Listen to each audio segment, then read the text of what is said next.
Welcome to Luca and Miguel. Enjoy the video. You start by opening Settings. This is where System Notification controls live. Tap Notifications or Apps and Notifications. Names vary, but the goal is the same: centralized control.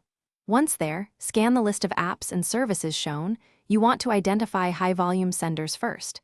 Make sure to have any device passwords ready, because some apps recheck identity before changes.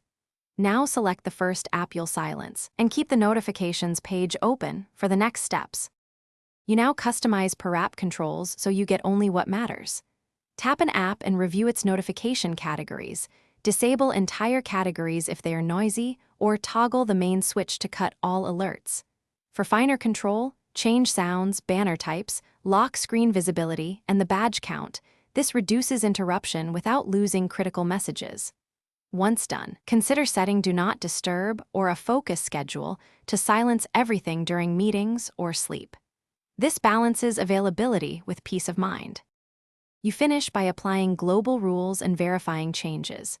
Turn on Do Not Disturb or create a focus profile, and set allowed contacts or app exceptions so important alerts still come through. If notifications don't reflect your choices, restart the device. Many settings require a reboot to take effect. Make sure battery optimization or notification permission isn't blocking alerts.